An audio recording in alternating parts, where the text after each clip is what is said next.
ನಮಸ್ಕಾರ. ನವಿಲು ಎಂಟರ್ಟೈನ್ಮೆಂಟ್ ಮಾತುಕತೆಗೆ ಸ್ವಾಗತ. ಇವತ್ತಿನ ಮಾತುಕತೆ ಹರ್ಷಿಲ್ ಕೌಶಿಕ್ ಅವರ ಜೊತೆ.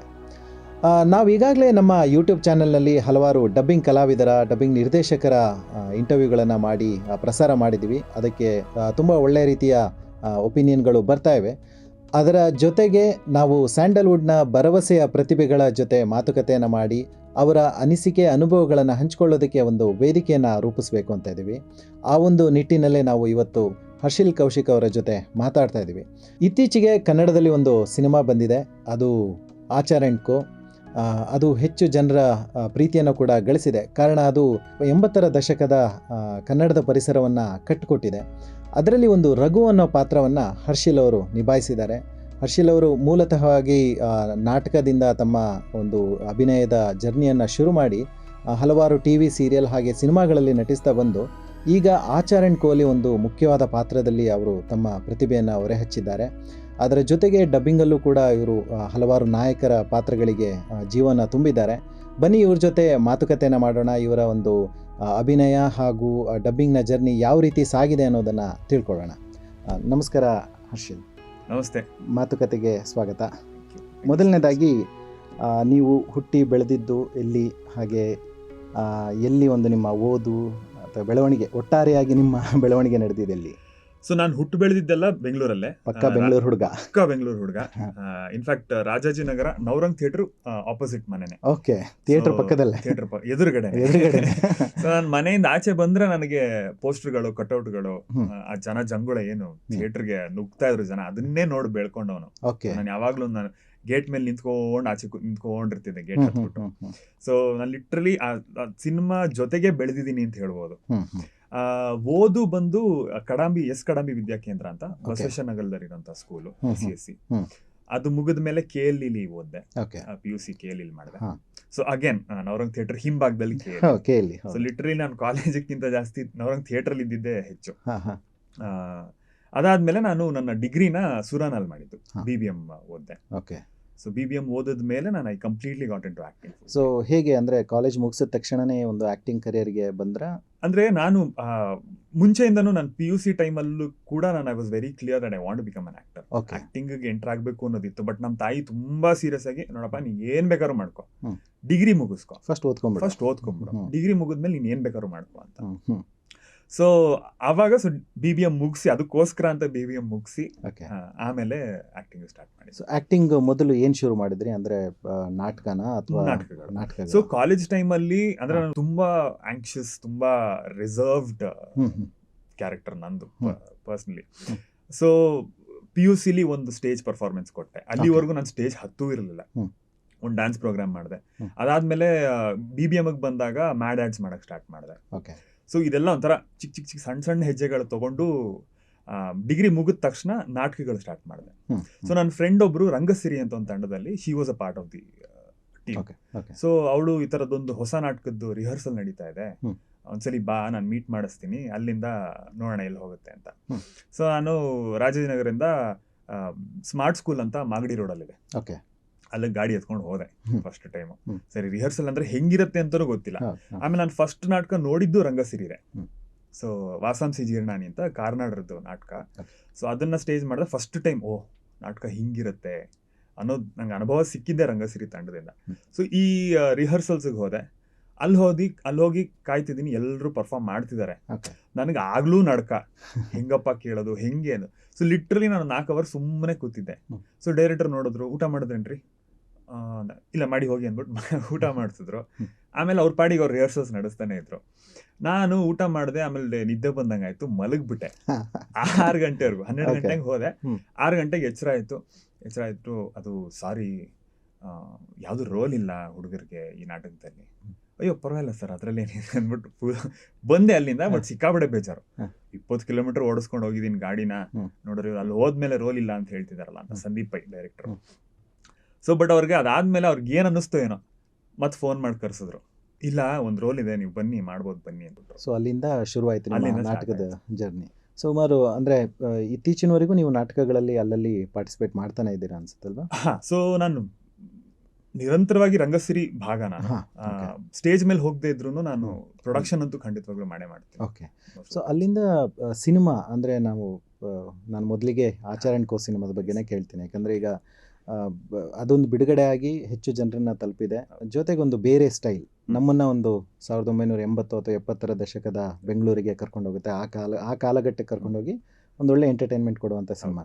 ಆದರೆ ಅದು ನಟನೆ ವಿಷಯಕ್ಕೆ ಬಂದರೆ ಅಥವಾ ಅದನ್ನು ಒಂದು ಒಟ್ಟಾರೆಯಾಗಿ ಆ ಸಿನಿಮಾನ ಜನರ ಎದುರುಗಡೆ ಇಡುವಾಗ ಸಾಕಷ್ಟು ಸವಾಲುಗಳಿರುತ್ತೆ. ನಟರಿಗಂತೂ ಇನ್ನೂ ದೊಡ್ಡ ಸವಾಲು, ಯಾಕಂದರೆ ನಮ್ಮ ಈಗಿನ ಬಾಡಿ ಲ್ಯಾಂಗ್ವೇಜೇ ಬೇರೆ ಇರುತ್ತೆ, ಆಗಿನ ಬಾಡಿ ಲ್ಯಾಂಗ್ವೇಜು ಅಥವಾ ಡೈಲಾಗ್ ಡೆಲಿವರಿ ಸ್ಟೈಲ್ ಪ್ರತಿಯೊಂದು ಬೇರೆ ಬೇರೆ ಆಗಿರುತ್ತೆ. ಸೊ ಅವುಗಳೆಲ್ಲದರಲ್ಲೂ ನಿಮ್ಮ ಒಂದು ತಾಲೀಮು ತುಂಬಾ ಬೇಕಾಗುತ್ತೆ. ಸೊ ಒಟ್ಟಾರೆಯಾಗಿ ಈ ಅವಕಾಶ ಹೇಗೆ ಸಿಕ್ತು ಆಚಾರ್ ಆ್ಯಂಡ್ ಕೋ ಸಿನಿಮಾಗೆ, ನೀವು ಹೇಗೆ ಎಂಟರ್ ಆದ್ರಿ? ಈ ಆಚಾರ್ ಆ್ಯಂಡ್ ಕೋ ಸಿನಿಮಾ ಬರೋದಕ್ಕೂ ನನಗೆ ರಂಗಭೂಮಿನೇ ಕಾರಣ. ಯಾಕಂದ್ರೆ ಅಲ್ಲಿ ಮೋಹನ್ ರಾಮ್ ಅಂತ ಒಬ್ರು ನಟರಿದ್ದಾರೆ. ಸೊ ಅವರು ನಾನೆಲ್ಲ ಪ್ರಕಾಶ್ ಬೆಳವಾಡಿ ಸರ್ ತಂಡದಲ್ಲಿ ನಾವು ಜೊತೆಗೆ ನಾಟಕ ಮಾಡ್ತಿದ್ವಿ. ಸೊ ಅವ್ರು ಈ ಥರದೊಂದು ಆಡಿಷನ್ಸ್ ನಡೀತಾ ಇದೆ, ನೀವು ಹೋಗ್ತೀರಾ ಅಂತ ಕೇಳೋರು. ನಾನು ಖಂಡಿತ ಹೋಗ್ತೀನಿ. ಬಟ್ ಆ ಟೈಮಲ್ಲಿ ಕೋವಿಡ್ ಇತ್ತು. ಸೊ ಫಸ್ಟ್ ವೇವ್ ಕೋವಿಡ್ ಮುಗಿದು ಲೈಕ್ ಪೀಕ್ ವೇವ್ ಮುಗಿದು ಅವಾಗ ಜಸ್ಟ್ ಓಪನ್ ಅಪ್ ಆಗ್ತಿತ್ತು.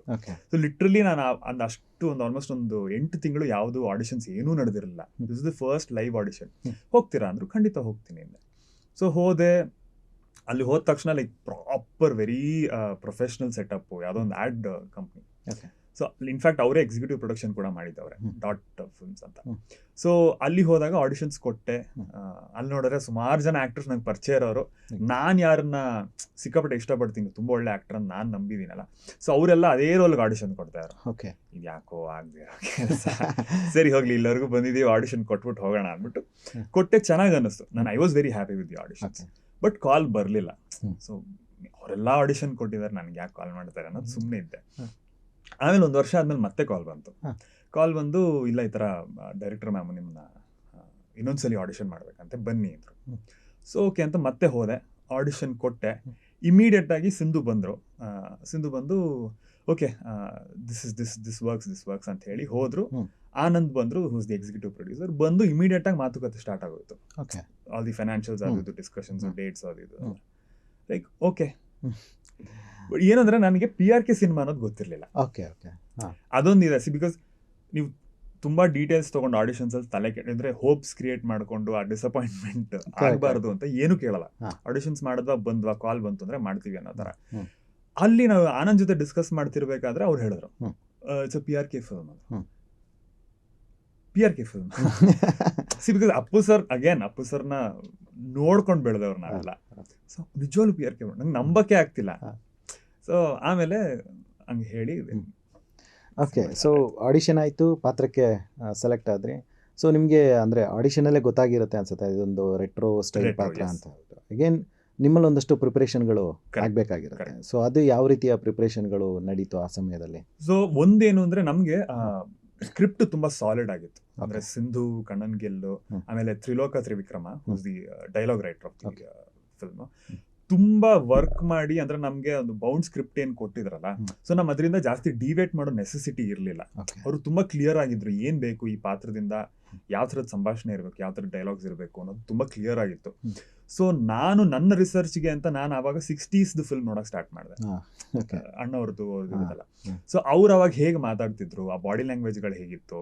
ಆಮೇಲೆ ತುಂಬಾ ಜನಕ್ಕೆ ಡೌಟ್ ಬರೋದೇನು ಅಂದ್ರೆ ಆ ಟೈಮಲ್ಲಿ ಇಂಗ್ಲಿಷ್ ಬಳಸ್ತಿರ್ಲಿಲ್ಲ ಅನ್ನೋದು, ವಿಚ್ ಇಸ್ ವೆರಿ ಫಾಲ್ಸ್. ತುಂಬಾ ಎಷ್ಟು ಈಸಿಯಾಗಿ ಅಣ್ಣವರು ಕೂಡ ರೆಗ್ಯುಲರ್ ಪಾತ್ರಗಳಲ್ಲೂ ತುಂಬಾ ಇಂಗ್ಲಿಷ್ ಬಳಸೋರು. ಸೊ ಪೌರಾಣಿಕ ಅಂದ್ರೆ ಅಫ್ಕೋರ್ಸ್ ಇರಲ್ಲ, ಬಟ್ ರೆಗ್ಯುಲರ್ ಸಾಮಾಜಿಕ ಸಿನಿಮಾಗಳಲ್ಲಿ ತುಂಬಾ ಇಂಗ್ಲಿಷ್ ಬಳಕೆ ಇತ್ತು. ಆಮೇಲೆ ಅದು ಆಕ್ಸೆಂಟ್ ಇತ್ತು, ಅದೆಲ್ಲ ಏನೂ ಇಲ್ಲ, ವೆರಿ ನಾರ್ಮಲ್, ಚೆನ್ನಾಗಿ ಕೇಳೋ ಥರದ್ದು. ಸೊ ಆ ಥರದ್ದೆಲ್ಲ ಒಂದಷ್ಟು ಸಿನಿಮಾಗಳು ನೋಡಿದೆ. ಆಮೇಲೆ ನಮ್ಮ ಶೃಂಗ ಬೀವಿ ಅಂತ ಆಕ್ಟರ್ ಇದ್ದಾರೆ, ಅವ್ರ ತಂದೆ ಇದ್ದಾರೆ.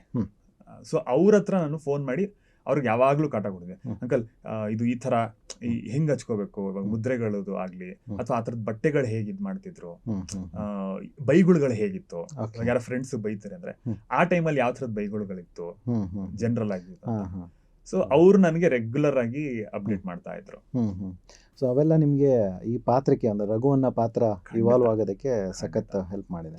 ಆಮೇಲೆ ಓವರ್ ಆಲ್ ಒಂದು ಶೂಟಿಂಗ್ ಎಕ್ಸ್ಪೀರಿಯನ್ಸ್ ಹೇಳೋದಾದರೆ, ಯಾಕೆಂದರೆ ಓವರ್ ಆಲ್ ಸ್ಟೈಲ್ ನಿಮ್ಮ ಕೋ ಆರ್ಟಿಸ್ಟ್ ಆಗಲಿ ಎಲ್ಲರೂ ಒಂದು ರೀತಿ ಮೇಕಪ್ಪಿಂದ ಹಿಡಿದು ಅದೊಂದು ರೆಟ್ರೋ ವಾತಾವರಣದಲ್ಲೇ ಇರ್ತಿದ್ರಿ. ಐ ಥಿಂಕ್ ಶೂಟಿಂಗ್ ಎಲ್ಲ ಮೈಸೂರಲ್ಲಿ ಶೂಟಿಂಗ್ ಎಲ್ಲ ಮೈಸೂರಲ್ಲಿ ಆಗಿದೆ ಅನ್ಸುತ್ತೆ. ಸೊ ಆ ಒಂದು ಎಕ್ಸ್ಪೀರಿಯನ್ಸ್ ಹೇಗಿತ್ತು shooting time? So first thing ಏನಂದ್ರೆ ನಾವು ಲುಕ್ ಟೆಸ್ಟ್ ಹೋದಾಗ ನಾನು ಇಷ್ಟು ದೊಡ್ಡ ಉದ್ದ ಗಡ್ಡ ಇತ್ತು. ಸೊ ನನಗೆ ಹೋದ ತಕ್ಷಣ ಏನೂ ಹೇಳಿರ್ಲಿಲ್ಲ, ಅಂದ್ರೆ ಚೇಂಜ್ ಮಾಡಬೇಕು ಅಂತ ಹೇಳಿದ್ರು, ಬಟ್ ಹೇಗೆ ಏನು ಫೈನಲ್ ಪ್ಲಾನ್ ಆಗಿರಲ್ಲ. ಲುಕ್ ಟೆಸ್ಟ್ ದಿನ ನಾನು ವಜ್ರೇಶ್ವರಿ ಕಂಬೈನ್ಸ್ಗೆ ಹೋದೆ, ಎಲ್ಲ ಟೀಮ್ ಬಂದಿತ್ತು. ಸಿಂಧು ಬಂದ್ರು, ನೀವು ಶೇವ್ ಮಾಡ್ಬಿಡಿ, ಪೂರ್ತಿ ಶೇವ್ ಮಾಡ್ಬಿಡಿ ಅಂದ್ರು. ನಿಜವಾಗ್ಲೂನಾ ಅಂತ ನಿಜವಾಗ್ಲೂ ಯಾಕಂದ್ರೆ 3-4 ವರ್ಷದ ಮೇಲಾಗ್ಬಿಟ್ಟಿತ್ತು. ನಾನು ಟ್ರಿಮೂ ಮಾಡ್ತಿರ್ಲಿಲ್ಲ ಗಡ್ಡನ, ಸುಮ್ಮನೆ ಬಿಟ್ಟಿರ್ತಿದ್ದೆ ಒಂದು ಯಾವ್ದೋ ಬೇರೆ ಸಿನಿಮಾಗೆ ಆ ಲುಕ್ ಬೇಕು ಅಂತ. ಮಾಡ್ಬಿಡಿ ಅಂದ್ರು. So first time after 3-4 years ನಾನು ಬ್ಲೇಡ್ ತಾಗಿದ್ದು ನಾನು ಚರ್ಮಕ್ಕೆ ಅವತ್ತು. ಸೊ ಶೇವ್ ಮಾಡ್ತೀನಿ, ನನಗೆ ನಂಬಕ್ಕಾಗ್ತಿಲ್ಲ ಹಿಂಗಿದೀನ ಅಂತ. ಸೊ ನನಗೆ ತುಂಬಾ ಟೈಮ್ ತಗೊಳ್ತು. ಬಟ್ ಏನಂದ್ರೆ ಅಲ್ಲಿ ಕಾಸ್ಟ್ಯೂಮ್ಸ್ ರೆಡಿ ಇತ್ತು, ಇಂಚರ ಸುರೇಶ್ ಅವ್ರ ಕಾಸ್ಟ್ಯೂಮ್ಸ್ ಮಾಡಿದ್ದಾರೆ, ಮೇಕಪ್ PRK ಅವ್ರದ್ದು ರೆಗ್ಯುಲರ್ ಒಂದು ಟೀಮ್ ಇದೆ. ಸೊ ಅವರೆಲ್ಲ ಮಾಡಿ ಲುಕ್ ಟೆಸ್ಟ್ ಸ್ಟಾರ್ಟ್ ಮಾಡಿದ್ವಿ, like within couple of hours. ಆ ಫೋಟೋಸ್ ನೋಡಿದಾಗ ಸ್ಲೋ ಆಗಿ ರಘು ಹೀಗ್ ಕಾಣ್ತಾನೆ, ನಮ್ಮ ಫ್ಯಾಮಿಲಿ ಹೀಗ್ ಕಾಣುತ್ತೆ ಅನ್ನೋದು. ಸೊ ನೀವೇನ್ ಇವಾಗ ಪೋಸ್ಟರ್ಸ್ ನೋಡ್ತಿದ್ದೀರಾ ನಮ್ಮ ಫ್ಯಾಮಿಲಿ ಇದೆಲ್ಲ ಎಲ್ಲ ಆ ಟೈಮಲ್ಲೇ ಶೂಟ್ ಮಾಡಿದ್ವಿ. ಸೊ ಏನಂದ್ರೆ ಆ ಕಾಸ್ಟ್ಯೂಮ್ಸ್ ಹಾಕಿದ ತಕ್ಷಣ ನಾವೊಂದು ಆ ಒಂದು ಫೀಲ್ಗೆ ಹೊಟ್ಟೋಗ್ತೀವಿ. ಸೊ ಅದ್ರದ್ದು ಅನುಭವ ಆಗಿದ್ದೆ ಈ ಪರ್ಟಿಕ್ಯುಲರ್ ಫೋಟೋ ಶೂಟ್ ಇಂದ. ಸೊ ಅದಾದ್ಮೇಲೆ ಈ ತರದ ಕಾಸ್ಟ್ಯೂಮ್ಸ್ ಇರುತ್ತೆ, ಆ ಒಂದು ಆ ಎಕ್ಸ್ಪೆಕ್ಟೇಷನ್ಸ್ ಇಂದ ಮೇ ಬಿ ಇನ್ನೂ ಹೆಲ್ಪ್ ಆಗ್ತಾ ಹೋಯ್ತು ಕ್ಯಾರೆಕ್ಟರ್ನ ಪ್ರಿಪೇರ್ ಮಾಡ್ತಾ. ಸೊ ನಾನು ಅಶೋಕ್ ಸರ್ ಅನ್ನು ಮೀಟ್ ಮಾಡಿದೆ, ನಮ್ಮ ತಂದೆ ಪಾತ್ರ ಮಾಡ್ತಿದ್ರು.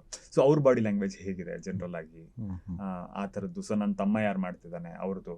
ಸೊ ತುಂಬಾ ರಿಹರ್ಸಲ್ಸ್ ಅಂತ ಮಾಡ್ಲಿಲ್ಲ, because Sindhu as a director actors ಮೇಲೆ ಒಂದ್ಸಲಿ ಅವ್ರು ಚೋಸನ್ ಅನ್ ಆಕ್ಟರ್ ಬಿಟ್ಬಿಡ್ತಾರೆ, ನೀವು ಮಾಡಿ ಅಂತ. ಅನ್ಲೆಸ್ ಅವ್ರು ಏನೋ ಸ್ಪೆಸಿಫಿಕ್ ಆಗಿ ಇಲ್ಲ ಇದೇನೋ ತಪ್ಪು ಹೊಡಿತಾ ಇದೆ ಅಥವಾ ಕಡಿಮೆ ಇದೆ ಎಮೋಷನ್ ಅಂತ ಹೇಳಿದಾಗ ಮಾತ್ರ she will come and say, otherwise ನಿಮಗೆ ಫ್ರೀ ಹ್ಯಾಂಡ್ ಬಿಟ್ಬಿಡ್ತಾರೆ. ಸೊ ಈ ಪಾತ್ರ ಹಂಗೆ ಆಗಿತ್ತು. ಆಮೇಲೆ ನನಗೆ ದಿ ಕ್ಯಾರೆಕ್ಟರ್ ಇಟ್ ಸೆಲ್ಫ್ ಎಷ್ಟು ಒಂಥರ ಕಂಟ್ರೋಲ್ಡ್ ಎನ್ವೈರ್ಮೆಂಟ್ ಅಲ್ಲಿ ಬೆಳೆದಿರ್ತಾನೆ, ಅಪ್ಪ ಇದನ್ನೇ ಮಾಡು ಅದನ್ನೇ ಮಾಡು ಅಂತ. ಸೊ ಆ ಥಾಟ್ ಏನಿದೆ ಅಂದ್ರೆ ಆ ಐಡಿಯಾ ಆಫ್ ದಿ ಇದು ಕ್ಯಾರೆಕ್ಟರ್ ಸಿಕ್ಕಿದ್ರಿಂದ ನನಗೆ ಬಾಡಿ ಲ್ಯಾಂಗ್ವೇಜ್ ತುಂಬಾ ಈಸಿ ಆಗೋಯ್ತು. ಜೊತೆಗೆ ಒಬ್ಬ ನಟನಿಗೆ ಈ ರೀತಿಯ ಸಿನಿಮಾಗಳು ಒಳ್ಳೆ ಸವಾಲುಗಳನ್ನು ಎಸೆಯುತ್ತೆ, ಮತ್ತೆ ಅದನ್ನು ಪೂರ್ತಿ ಮಾಡಿದಾಗ ನಿಮಗೆ ನಿಮ್ಮ ಮೇಲೆ ಒಂದು ಲೆವೆಲ್ ಆಫ್ ಕಾನ್ಫಿಡೆನ್ಸ್ ಸಿಗುತ್ತೆ ಅಂತ ಅನ್ಸುತ್ತೆ. ಯಾಕಂದರೆ this is not a regular cinema ಅಲ್ವಾ? ಅಂದರೆ ರೆಗ್ಯುಲರ್ ಆಗಿ ಒಂದು ಲವ್ ಸ್ಟೋರಿನೋ ಅಥವಾ ಒಂದು ಫ್ಯಾಮಿಲಿ ಸ್ಟೋರಿನೋ ಈಗಿನ ಕಾಲಘಟ್ಟದಲ್ಲಿ ತೋರಿಸೋದಲ್ಲ. ಒಂದು ರೆಟ್ರೋ ಸ್ಟೈಲಿಗೆ ಹೋದಾಗ ಅಥವಾ ಈಗ ನಾಟ್ ರೆಗ್ಯುಲರ್ ಅನ್ನೋದನ್ನು ತೋರ್ಸೋಕೆ ಹೋದಾಗ ಆ್ಯಕ್ಟರ್ ಮೇಲೆ ಜಾಸ್ತಿ ಸವಾಲುಗಳು ಬಿದ್ದುಬಿಡುತ್ತೆ.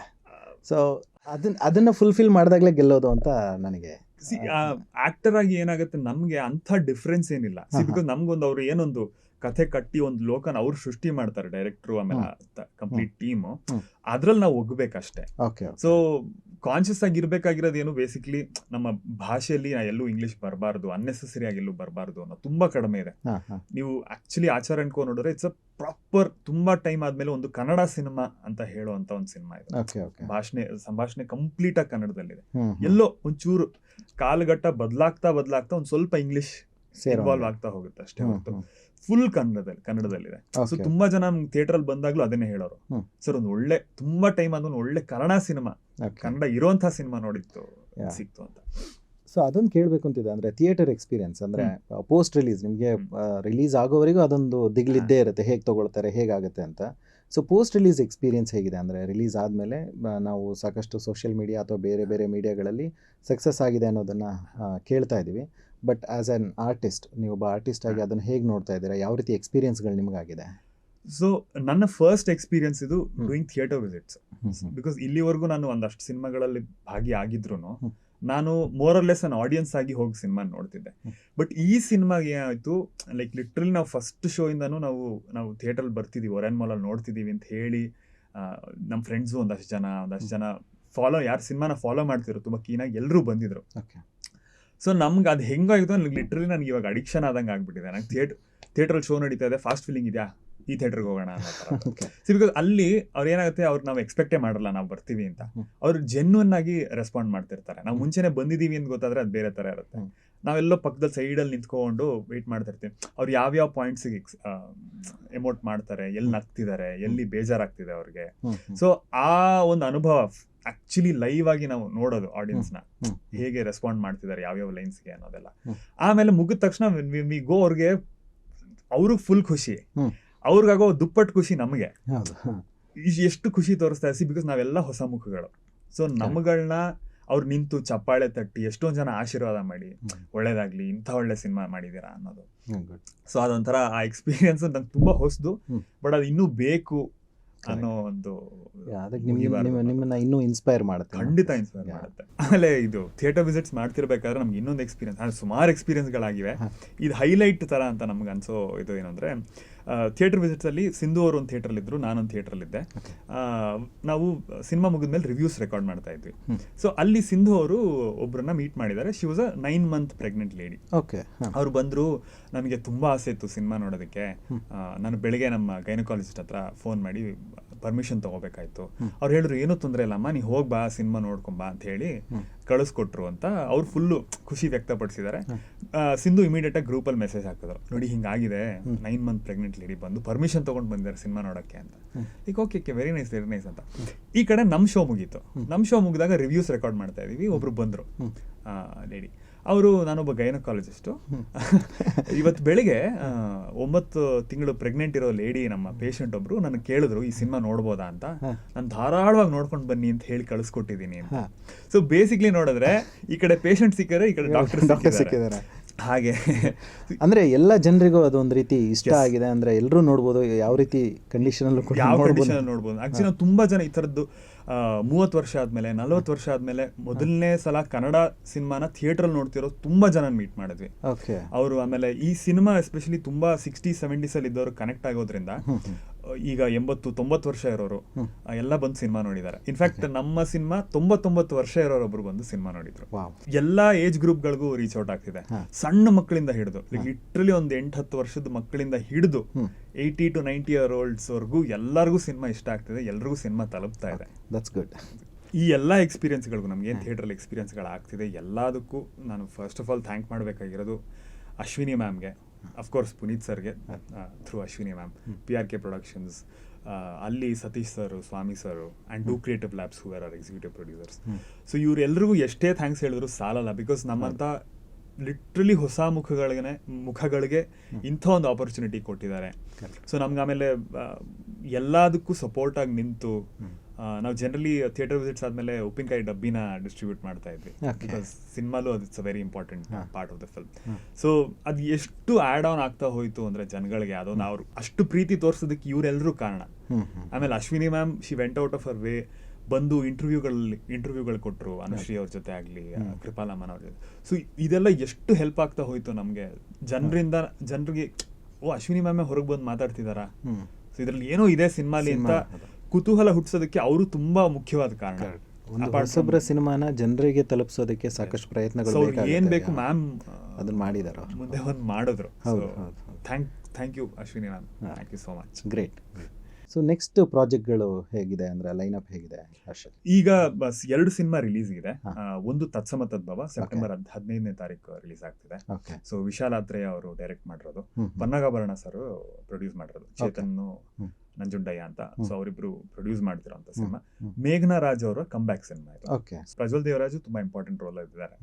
ಸೊ ಇದು ನನ್ನ ನೆಕ್ಸ್ಟ್ ರಿಲೀಸು. ಸಪ್ತಸಾಗರದ ಆಚೆ ಅಲ್ಲೂ ಕೂಡ ಒಂದು ಸಣ್ಣ ಪಾತ್ರನ ನಿರ್ವಹಿಸಿದ್ದೀನಿ. ಅದು ಹೇಮಂತ್ ರಾವ್ ಸರ್ ಅವರು ನಮ್ಮ ಒಂದು ಶಾರ್ಟ್ ಫಿಲ್ಮ್ ಕಗ್ಗ ಅಂತ ಅದನ್ನ ಪ್ರೊಡ್ಯೂಸ್ ಮಾಡಿದ್ರು. ಸೊ ಅಲ್ಲಿ ನೋಡಿ ಖುಷಿ ಪಟ್ಟು, ಒಂದು ರೋಲ್ ಇದೆ ಬನ್ನಿ ಮಾಡಿ ಅಂತ ಹೇಳಿ, ಬಿಕಾಸ್ ರಕ್ಷಿತ್ ಶೆಟ್ಟಿ ಅವ್ರ ಜೊತೆ ಆಕ್ಟ್ ಮಾಡೋ ಚಾನ್ಸ್ ಸಿಗುತ್ತೆ, ಅಂಡ್ ಹೇಮಂತ್ ರಾವ್ ಅವ್ರ ಜೊತೆ ಅವ್ರ ಡೈರೆಕ್ಷನ್ ಅಲ್ಲಿ ಕೆಲಸ ಮಾಡೋ ಅಂತ ಇದು ಸಿಗುತ್ತೆ ಅಂತ ಹೇಳಿ. ಸೊ ನಿಮ್ಮ ತತ್ಸಮ ತದ್ಭವ ಹಾಗೆ ಸಪ್ತಸಾಗರದ ಆಚೆಯಲ್ಲೂ ಎರಡಕ್ಕೂ ಗುಡ್ ಲಕ್ ಅಂತ ಹೇಳ್ತೀನಿ. ಇದರ ಜೊತೆಗೆ ನೀವು TV ಸೀರಿಯಲ್ಗಳಲ್ಲೂ ಕೂಡ ನಟನೆ ಮಾಡಿದ್ರಿ, ಹಾಗೆ ಡಬ್ಬಿಂಗಿಗೂ ಕೂಡ ತೆರೆಕೊಂಡ್ರಿ. TV ಸೀರಿಯಲಲ್ಲಿ ಆಲ್ಮೋಸ್ಟ್ ಒಂದು 2 ಸೀರಿಯಲ್ಗಳಲ್ಲಿ ನೀವು ಲೀಡ್ ರೋಲ್ ಅನ್ನೇ ಮಾಡಿದ್ರಿ. ಮೊದಲನೇದು ಸಪೋರ್ಟಿಂಗ್ ರೋಲ್, ಎರಡನೇದು ಲೀಡ್ ರೋಲ್. ಓಕೆ. ಸೊ ಅದು ಲೀಡ್ ರೋಲ್ ಮಾಡಿದ್ದು ಸೀರಿಯಲ್, ಲೀಡ್ ರೋಲ್ ಮಾಡಿದ್ದು ನಿಹಾರಿಕಾ ಅಂತ, ಸ್ಟಾರ್ ಸುವರ್ಣ ಅಲ್ಲಿ ಬರ್ತಿತ್ತು. ವಿರಾಟ್ ಅನ್ನೋರು ಇದ್ರು, ಅವ್ರನ್ನ ನಾನು ರೀಪ್ಲೇಸ್ ಮಾಡಿದೆ. ವಿನು ಬಳಂಜ ಅವರು ಮಾಡಿದ್ರು. ಅದಾದ್ಮೇಲೆ ಡಬ್ಬಿಂಗ್, ನೀವೇ ಹೇಳಿದಾಗೆ ಒಂದು ಕೋವಿಡ್ ಡಬ್ಬಿಂಗ್ ಆರ್ಟಿಸ್ಟ್. ಸೊ ಅದು ಹೇಗೆ ಶುರುವಾಯಿತು, ಡಬ್ಬಿಂಗ್ ಪಯಣ ಹೇಗೆ ಶುರುವಾಯಿತು? ಸೊ ಡಬ್ಬಿಂಗ್ ಹೇಗೆ ಅಂದ್ರೆ, ನಾನು ಒಂದ್ಸಲಿ ಇದೊಂದು ಆಡಿಷನ್ಸ್ ಮಾಡಿ ನಡೀತಾ ಇದೆ, ವಾಯ್ಸ್ ಟೆಸ್ಟ್ ನಡೀತಾ ಇದೆ ಬನ್ನಿ ಅಂತ ಹೇಳೋರು. ಹೋದೆ, ಒಂದು ಪೌರಾಣಿಕ ಸೀರಿಯಲ್. ನನಗೆ ಫಸ್ಟ್ ಆಫ್ ಆಲ್ ನನಗೆ ಫುಲ್ ಟೆನ್ಷನ್ ಆಗ್ಬಿಟ್ಟಿತ್ತು, ನಂಗೆ ಬರುತ್ತಾ ಬರಲ್ವಾ ಹೇಗೆ ಏನು ಅಂತ. ಬಿಕಾಸ್ ನಾಟಕಗಳು ಮಾಡುವಾಗ ನಾವು ಪ್ರಿಪೇರ್ಡ್ ಆಗಿರ್ತಿದ್ವಿ, ತಿಂಗಳಾನ್ಗಟ್ಲೆ ರಿಹರ್ಸ್ ಮಾಡ್ತೀವಿ, ಲೈನ್ಸ್ ಬಂದಿರುತ್ತೆ. ಬಟ್ ಇಲ್ಲಿ ಸಡನ್ ಆಗಿ ಬಂದ್ಬಿಟ್ಟು ಈ ರೋಲ್ಗೆ ನೀವು ಡಬ್ ಮಾಡಿ ಅಂತ ಹೇಳ್ಬಿಟ್ರೆ ನಮ್ಗದು ಹೆಂಗೆ ಏನು ಅನ್ನೋದೇ ಗೊತ್ತಿರಲಿಲ್ಲ, ಆ ಜಗತ್ತೇ ಗೊತ್ತಿರಲಿಲ್ಲ. ಸೊ ಹೋದೆ, ತುಂಬಾ ಕೆಟ್ಟದಾಗಾಯ್ತು ಆಡಿಷನ್ಸ್. ನಾನು ಇನ್ಯಾವತ್ತು ಆಡಿಷನ್ಸ್ ಕಡೆ ತಲೆನೂ ಹಾಕಲ್ಲ, ವಾಯ್ಸ್ ಟೆಸ್ಟ್ ಅಂದ್ರೆ ಡಬ್ಬಿಂಗ್ ಆಡಿಷನ್ಸ್ ಕಡೆ ತಲೆನೂ ಹಾಕಲ್ಲ ಅಂದ್ಬಿಟ್ಟು ಬಂದಿದ್ದೆ. ಅಲ್ಲಿ ಕೋಇನ್ಸಿಡೆಂಟ್ಲಿ ಅರುಣ್ ಮೂರ್ತಿ ಅವ್ರನ್ನ ಮೀಟ್ ಮಾಡಿದೆ. ಸೊ ಅರುಣ್ ಮೂರ್ತಿ ಅವರು ನಾವೆಲ್ಲ ಜೊತೆಗೆ ತುಂಬಾ 10-11 ವರ್ಷದಿಂದ ನಾಟಕಗಳೆಲ್ಲ ಮಾಡ್ಕೊಂಡು ಬಂದಿದ್ವಿ. ಸೊ ಅವರು ನೋಡಿದ್ರು ನನ್ನ. ಸೊ ಹಂಗ ಅವ್ರು ನೆನಪಲ್ಲಿ ಇಟ್ಕೊಂಡು ಅವ್ರಿಗೊಂದು ಪ್ರಾಜೆಕ್ಟ್ ಬಂತು, ಪ್ರೇಮ ಬರಹ ಅಂತ, ಕಲರ್ ಸೂಪರ್ ಟೆಲಿಕಾಸ್ಟ್ ಆಯ್ತು. ಸೊ ಅದಕ್ಕೆ ಒಂದು ಆಡಿಷನ್ ಇದೆ ಬಾರೋ ಅಂದ್ರು. ಅಯ್ಯೋ ಇಲ್ಲ ಅಣ್ಣ, ನನ್ನ ಕೈಲಿ ಆಗಲ್ಲ, ಬರಲ್ಲ ಅಣ್ಣ ನನಗೆ. ನಿನಗೆ ಯಾಕೋ, ನಾನು ಹೇಳ್ಕೊಡ್ತೀನಿ ಬಾರೋ ಅಂತ ಕರೆದು ಬೈದು ಕರ್ಸಿ ವಾಯ್ಸ್ ಟೆಸ್ಟ್ ಕೊಟ್ಟು, ಅದು ಲಕಿಲಿ ಅದು ವೆಂಟ್ ಥ್ರೂ. ಆಮೇಲೆ ಅವರು ನಮ್ಗೆ ಫಸ್ಟ್ ಒಂದು 10 ಎಪಿಸೋಡ್ ಫುಲ್ ರುಬಾಕ್ಬಿಟ್ರು. ಇದು ಹಿಂಗಲ್ಲ ಹಿಂಗೆ, ಹಿಂಗಲ್ಲ ಹಿಂಗೆ ಅಂತ ಮಾಡಿಸಿ ಅದು ಹೆಂಗಾಗೋಯ್ತು ಅಂದ್ರೆ ಹೋಗ್ತಾ ಹೋಗ್ತಾ ನನಗೆ ಹೆಂಗ್ ಕಾನ್ಫಿಡೆನ್ಸ್ ಬರ್ತಾ ಹೋಯ್ತು ಅಂದ್ರೆ, ಅವ್ರೊಂದು 30 ಎಪಿಸೋಡ್ ಆದ್ಮೇಲೆ ನೀನು ಡೈರೆಕ್ಟ್ ಮಾಡ್ತೀನೋ, ಡಬ್ಬಿಂಗ್ ಡೈರೆಕ್ಷನ್ ಮಾಡ್ತೀಯ ಅಂದ್ರು. ಸರಿ ಓಕೆ ಅಣ್ಣ ಅಂದೆ. ಅಂದ್ರೆ ಹೆಸಿಡೆನ್ಸಿ ಇತ್ತು, ಬಟ್ ಕೋವಿಡ್ ಟೈಮ್ ಆಗಿದ್ರಿಂದ ಲೈಕ್ ಲಿಟ್ರಲಿ ಆರ್ಟಿಸ್ಟ್ಗಳಿಗೆ ನಮ್ಮ ಜೀವನ ನಿಂತೇ ಹೋಗಿತ್ತು. ಇದು ದಿಸ್ ವಿಂಡೋ ವೇರ್ ಇನ್ ಏನೋ ಆಗುತ್ತೆ ಲೈಫಲ್ಲಿ, ಏನೋ ಆಗಬಹುದು, ಆ ಕಡೆ ಕಾಸು ನೋಡಕ್ ಶುರು ಮಾಡಿದ್ವಿ after very long time. So ಮಾಡೋಣ ಅಂತ ಹೇಳಿ ಮಾಡ್ತಾ ಹೋಗಿತ್ತು. ಅದು it was a very enriching experience. Because ಎಷ್ಟೊಂದು ಜನ ಆರ್ಟಿಸ್ಟ್ ಕೈಲಿ ಡಬ್ಬಿಂಗ್ ಮಾಡಿಸೋದು ಹಿಂಗಲ್ಲ ಹಿಂಗೆ, ಅದೊಂಥರ ಏನಾದ್ರು ಸ್ಮಾಲ್ ಪ್ಲೇಸ್ ಆಫ್ ಪವರ್ ಅಲ್ಲ. ಸೊ ಅದರಿಂದ ಅದು ತುಂಬಾ ಹೆಲ್ಪ್ ಆಗ್ತಾ ಹೋಯ್ತು. ಸೊ ಅದಾದ್ಮೇಲೆ ಅರುಣ್ ಮೂರ್ತಿ ಅವ್ರ ಜೊತೆಗೆ ನೀವು ಪದ್ಮಾವತ್ ಸಿನಿಮಾನ ಕೂಡ ಮಾಡಿದ್ರಿ. ಶಾಹಿದ್ ಕಪೂರ್ ರೋಲ್ಗೆ ನೀವೇ ಡಬ್ ಮಾಡಿದ್ರಿ. ಸೊ ಅದ್ರ ಜೊತೆಗೆ ನಮ್ಮ ಎಕ್ಸ್ಪೀರಿಯನ್ಸ್ ಅಂದರೆ, ನಾವು ಹೋಮ್ ಸಿನಿಮಾಗೆ ಭಾಷಿ ಅವರಿಗೆ ಇದು ರೋಲ್ ನೋಡ್ತಾ ಇರಬೇಕಾದ್ರೆ, ಅಗೇನ್ ಹೋಮ್ ಸಿನಿಮಾ ಇವತ್ತಿಗೂ ಕನ್ನಡದಲ್ಲಿ ಡಬ್ ಆಗಿ ಅಮೆಝಾನ್ ಪ್ರೈಮಲ್ಲಿ ಇದೆ. ಸೊ ಅದೊಂದು ಸಿನಿಮಾನ ನೋಡ್ತಾ ಇರೋಷ್ಟೊತ್ತಿಗೆ ಆ ಪಾತ್ರ, ಭಾಷೆಯವ್ರ ಪಾತ್ರಕ್ಕೆ ತುಂಬ ಸೆಟಲ್ ಆಗಿ ಮಾತಾಡೋವಂಥವ್ರು ಬೇಕಾಗಿತ್ತು. ಮತ್ತು ಅಷ್ಟೇ ಚೆನ್ನಾಗಿ ಎಮೋಷನ್ಸ್ನ ತುಂಬ ಸೆಟಲಾಗಿ ಹೇಳಬೇಕು, ಅಲ್ಲಿ ಯಾವುದು ಓವರ್ ಆ್ಯಕ್ಟಿಂಗ್ ಇರಬಾರ್ದು. ಅದನ್ನ ನೀವು ತುಂಬ ಚೆನ್ನಾಗಿ ನಿಭಾಯಿಸಿದ್ದೀರಾ. ಆ ಒಂದು ಎಕ್ಸ್ಪೀರಿಯನ್ಸ್ ಹೇಗಿತ್ತು? ಒಂದು ಆಸ್ ಅನ್ ಆಕ್ಟರ್ ನನ್ನ ಬಿಲೀಫ್ ಏನಿದೆ ಅಂದರೆ, ನಂಗೆ ತುಂಬ ಸಟಲ್ಟಿ ಇರಬೇಕು ಅನ್ನೋದು. ನಮ್ಗೆ ಏನಾಗುತ್ತೆ, ನಾಟಕಗಳಲ್ಲಿ ನಾವು ತುಂಬ ಓವರ್ ಆ್ಯಕ್ಟಿಂಗ್ ಮಾಡ್ತೀವಿ, ಸೀರಿಯಲಲ್ಲೂ ಕೂಡ ಒಂದು ಮಟ್ಟಿಗೆ ನಾವು ಓವರ್ ಆಕ್ಟಿಂಗ್ ಮಾಡಲೇಬೇಕಾಗಿ ಬರುತ್ತೆ. ಬಿಕಾಸ್ ಆ ಸಿಚುವೇಶನ್ಗಳ ಹಾಗೆ, ಆ ರಿಯಾಕ್ಷನ್ಗಳ ಹಾಗೆ. ಬಟ್ ನಾನು ಸಿನಿಮಾ ಅಂತ ಬಂದಾಗ, ನಾನು ಯಾವಾಗ ಕಂಪ್ಲೀಟ್ ಆಗಿ ಸಿನಿಮಾ ಕಡೆ ಕಾನ್ಸಂಟ್ರೇಟ್ ಮಾಡ್ತೀನಿ ಅಂದ ತಕ್ಷಣ ನಾನು ಸ್ಟೇಜ್ ಮೇಲೆ ಆಕ್ಟ್ ಮಾಡೋದು ಕಡಿಮೆ ಮಾಡಿದೆ. ಸೊ ಬಿಕಾಸ್ ಅದು ನನ್ನ ನ್ಯೂನ್ಯತೆ ಬೇಸಿಕ್ಲಿ. ಆ ಒಂದು ಸ್ವಿಚ್ ಓವರ್ ಅಷ್ಟು ಈಸಿಯಾಗಿ ಆಗುತ್ತೆ, ತುಂಬಾ ಜನ ಮಾಡ್ತಾರೆ, ನನಗೆ ಬರಲ್ಲ. ಸೊ ನಾನು ಸ್ಟೇಜ್ ಇಂದ ದೂರ ಇದ್ದೆ, ಅದು ಸಟಲ್ ಪರ್ಫಾರ್ಮೆನ್ಸ್ ಇದಕ್ಕೆ ಅಟೆಂಪ್ಟ್ ಮಾಡಬೇಕು ಅಂತ. ಸೊ ನಾನು ಡಬ್ಬಿಂಗ್ ಮಾಡ್ಬೇಕಾದ್ರೂ ನಾನು ರಿಯಲೈಸ್ ಮಾಡ್ಕೊಂಡಿದ್ದು, ಅಥವಾ ನನಗೆ ನಾನು ಹಾಕೊಂಡಿದ್ದು ಬೌಂಡ್ರಿ ಅದು, you should always be subtle. ತುಂಬಾ ರಿಯಲಿಸ್ಟಿಕ್ ಆಗಿ, ಎಷ್ಟು ರಿಯಲಿಸ್ಟಿಕ್ ಆಗುತ್ತೆ ಅಷ್ಟು ರಿಯಲಿಸ್ಟಿಕ್ ಆಗಿರ್ಬೇಕು ಅಂತ. ಹೋಮ್ ಆ ಥರದ್ದೊಂದು ಆಪರ್ಚುನಿಟಿ ಕೊಡ್ತು. ಸೊ ಬಿಕಾಸ್ ಪದ್ಮಾವತ್ತು ಅಗೇನ್ ಪೌರಾಣಿಕ, ಸೊ ಆ ಮಾತಿನ ಧಾಟಿನೇ ಬೇರೆ, ಆ ಶೈಲಿ ಬೇರೆ. ಬಟ್ ಹೋಮ್ ಅಂತ ಬಂದಾಗ ನನಗೆ ಹೋಮ್ ತುಂಬಾ ಇಷ್ಟ ಆಗಿದ್ದ ಸಿನಿಮಾ, ನಾನು ಮಲಯಾಳಮಲ್ಲಿ ನೋಡಿದ್ದೆ. ಸೊ ನನಗೆ ಈ ಪಾತ್ರಕ್ಕೆ ನನಗೆ ಸಿಗುತ್ತಾ ಅನ್ನೋದು ಒಂದು ಖುಷಿ ಇತ್ತು. ಆಮೇಲೆ ಆ ಒಂದು ಕ್ಲಾರಿಟಿ, ಅಂದ್ರೆ ಇವಾಗ ನಾನು ಜನರಲ್ ಆಗಿ ನಾನು ನಿಮ್ಮ ಹತ್ರ ಹೇಗೆ ಮಾತಾಡ್ತೀನಿ ಅದೇ ಸ್ಟೈಲ್ ತರಬೇಕು. ಅಫ್ಕೋರ್ಸ್ ಆ ಎಮೋಷನ್ಸ್ನ ತಂದ್ರೆ ಸಾಕು ಅನ್ನೋದು. ಸೊ ಆ ಖುಷಿ ನನಗೆ ಸಿಕ್ಕಾಪಟ್ಟೆ ಇದೆ. ಆಮೇಲೆ ಹೋಮ್ಗಂತೂ ನಂಗೆ ತುಂಬಾ ಒಳ್ಳೆ ರೆಸ್ಪಾನ್ಸ್ ಬಂದಿದೆ. ನೀವೇ ಅಲ್ವಾ ಮಾಡಿರೋದು ಹೋಮ್ಗೆ?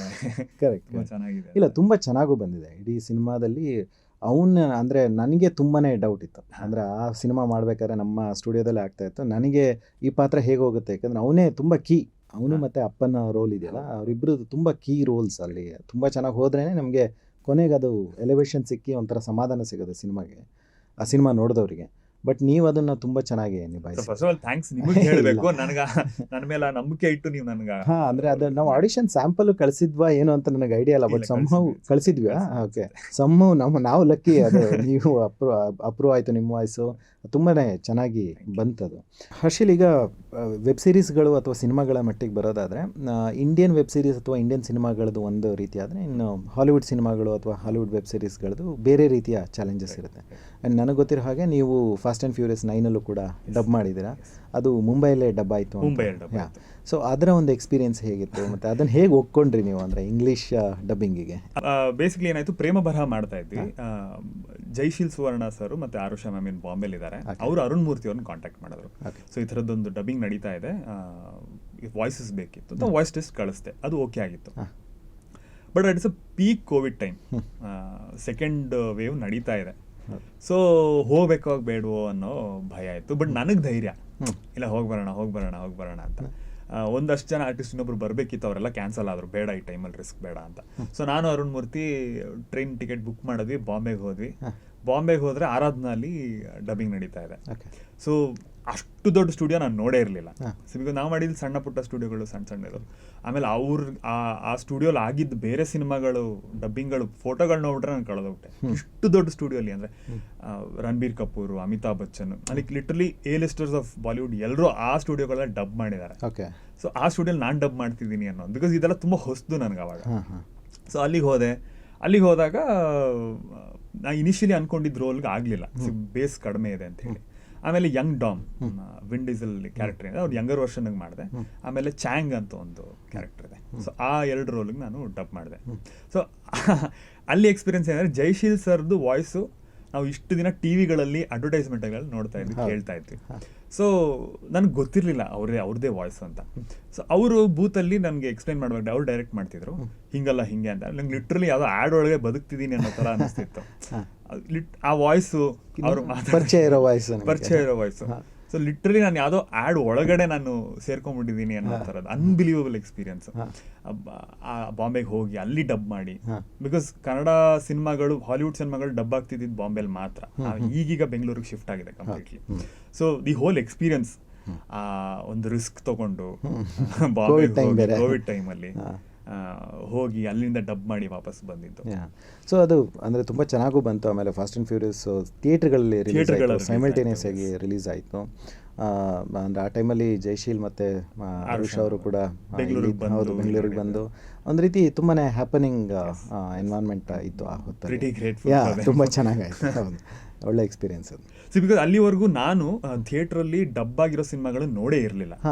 ಬಿಕಾಸ್ ನನಗೆ ಅಭ್ಯಾಸ ಇರೋದು ಒರಿಜಿನಲ್ ಲ್ಯಾಂಗ್ವೇಜಸ್ ಅಲ್ಲಿ ನೋಡೋದು. ಆ ಭಾಷೆ ಬರಲಿಲ್ಲ ಅಂದ್ರೂ ಸಬ್ಟೈಟಲ್ಸ್ ಓದ್ಕೊಂಡು ಸ್ಪ್ಯಾನಿಷ್ ಆಗಲಿ ಫ್ರೆಂಚ್ ಆಗಲಿ ಯಾವ ಭಾಷೆ ಆಗಲಿ ಆ ಭಾಷೆನೇ ನೋಡೋ ಅಭ್ಯಾಸ. ಇದು ನಾನು ಮಾಡಿರೋದ್ರಿಂದ ನಾನು ಫಸ್ಟ್ ಟೈಮ್ ಹೋಗಿ ಬಂದೆ.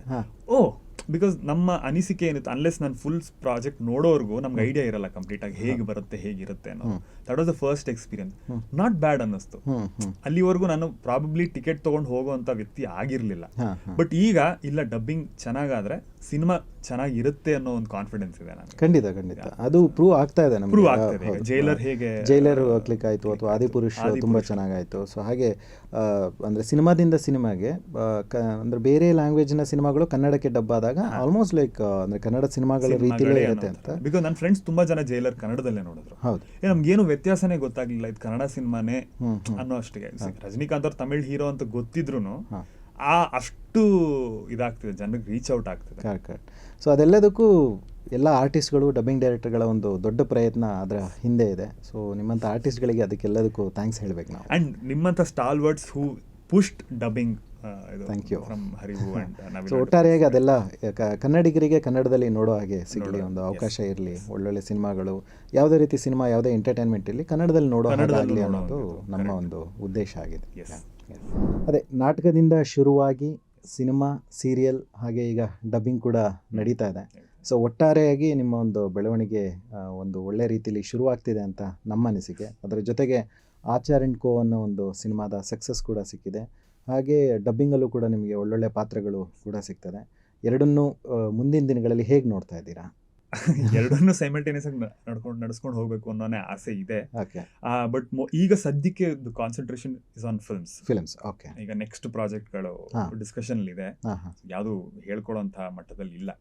ಸೊ ನಮ್ಮದೊಂದಷ್ಟು ಕಥೆಗಳಿದೆ, ಅದನ್ನ ರೆಪ್ಯೂಟೆಡ್ ಪ್ರೊಡಕ್ಷನ್ ಹೌಸಸ್ ಪಿಚ್ ಮಾಡ್ತಾ ಇದೀವಿ. ಓಕೆ. ಸೊ ಆ ಪ್ರಾಸೆಸ್ ಲೈಕ್ ಇನಿಷಿಯಲಿನೇ ತುಂಬಾ ಹೇಳ್ಬಿಟ್ರೆ ಏನು ಆಗೋವರೆಗೂ ವೇಟ್. ಹೌದು. ಸೊ ಅಲ್ಲಿವರೆಗೂ ನಿಮ್ಮ ಪ್ರಯತ್ನಗಳು ಮುಂದುವರಿತಾ ಇರಬೇಕು. ಖಂಡಿತ ನಿಮ್ಮ ಎಲ್ಲ ಪ್ರಯತ್ನಗಳಿಗೆ ಸ್ಯಾಂಡಲ್ವುಡ್ಡಲ್ಲಿ ತುಂಬ ಚೆನ್ನಾಗಿ ಒಳ್ಳೆಯ ಪ್ರತಿಭಾವಂತ ನಟ ಆಗಿ ಬೆಳೀರಿ ಅಂತ ನಾವು ಹಾರೈಸ್ತೀವಿ. ಸೊ ನಿಮ್ಮ ಎಲ್ಲ ಪ್ರಯತ್ನಗಳು ಹಾಗೆ ಎಲ್ಲ ಕೆಲಸಗಳಿಗೆ ಒಳ್ಳೆಯದಾಗಲಿ ಅಂತ ನಮ್ಮ ನವಿಲು ಎಂಟರ್ಟೈನ್ಮೆಂಟ್ ಮೂಲಕ ಥ್ಯಾಂಕ್ ಯು. ಇಲ್ಲಿವರೆಗೂ ಬಂದು ನಿಮ್ಮ ಅನಿಸಿಕೆ ಮತ್ತು ಅನುಭವಗಳನ್ನು ಹಂಚ್ಕೊಂಡಿದ್ದಕ್ಕೆ ತುಂಬ ಥ್ಯಾಂಕ್ಸ್.